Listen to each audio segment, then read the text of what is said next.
Middle East crisis accelerate ಆಗ್ತಾ ಇದೆ. ಕಳೆದ 3 ದಿನಗಳಿಂದ ನಾವು ನ್ಯೂಸ್ ಚಾನೆಲ್ಗಳಲ್ಲಿ ನೋಡ್ತಾ ಇದ್ದೇವೆ ಎಲ್ಲಿ ಎಷ್ಟು ಹಾನಿಯಾಗಿದೆ ಅಂತ. ಆದರೆ ಅದರ ಬಗ್ಗೆ ಮಾತಾಡಲಿಕ್ಕೆಲ್ಲ ನಾನು ವಿಡಿಯೋ ಮಾಡಿದ ಉದ್ದೇಶ ಏನೆಂದರೆ, ಎಲ್ಲ ಗಲ್ಫ್ ರಾಷ್ಟ್ರಗಳಲ್ಲಿ ನಮ್ಮ ನಾಡಿನವರು, ವಿಶೇಷವಾಗಿ ಭಾರತೀಯರು, ತುಳುನಾಡಿನವರು ತುಂಬ ಜನ ಇದ್ದಾರೆ.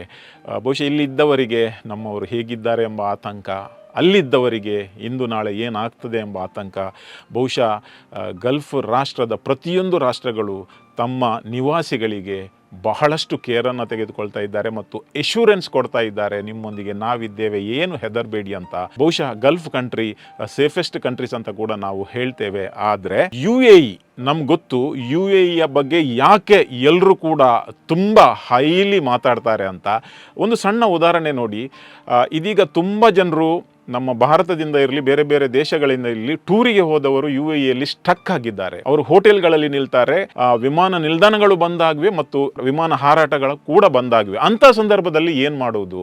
ಈಗ ಅಬುಧಾಬಿಯ ಟೂರಿಸಂ ಡಿಪಾರ್ಟ್ಮೆಂಟ್ ಯಾರೆಲ್ಲ ಇಂತಹ ಸಂದರ್ಭಗಳಲ್ಲಿ ಹೋಟೆಲ್ಗಳಲ್ಲಿ ಸ್ಟಕ್ ಆಗಿದ್ದಾರೆ ಅವರಿಗೆ ಯಾವುದೇ ರೀತಿಯ ಚಾರ್ಜಸ್ ಮಾಡದೆ, ಯಾವಾಗ ವಿಮಾನ ಹಾರಾಟ ಮತ್ತೆ ಶುರುವಾಗ್ತದ ಅಲ್ಲಿ ತನಕ ಎಲ್ಲ ಎಕ್ಸ್ಪೆನ್ಸನ್ನು ಅಬುಧಾಬಿಯ ಟೂರಿಸಂ ಡಿಪಾರ್ಟ್ಮೆಂಟ್ ನೋಡ್ತಾ ಇದೆ. ನೋಡಿ ಎಷ್ಟೊಂದು ದೊಡ್ಡತನ. ಹಾಗೇನೆ ದುಬೈಯಲ್ಲಿ ಯಾರೆಲ್ಲ ಹೋಟೆಲ್ಗಳಲ್ಲಿ ಸ್ಟಕ್ ಆಗಿದ್ದಾರೆ ಅವರಿಗೆ ಹೇಗೆ ಅವರು ಎಂಟ್ರಿ ಆದಾಗ ಪ್ರೈಸ್ ಇತ್ತು ಅದೇ ಪ್ರೈಸಲ್ಲಿ ಮತ್ತೆ ಅವರು ಫ್ಲೈಟ್ ಸ್ಟಾರ್ಟ್ ಆಗುವ ತನಕ ಅವರಿಗೆ ಯಾವ ರೀತಿಯ ತೊಂದರೆ ಕೂಡ ಕೊಡಬಾರ್ದು. ಅವರಿಗೆ ಫುಡ್ ಮತ್ತು ಅಕೊಮಡೇಷನನ್ನು ಕೊಡಬೇಕು.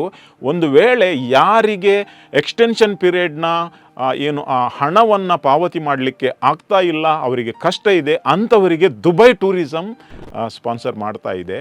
ಇದು ಮಾನವೀಯತೆ.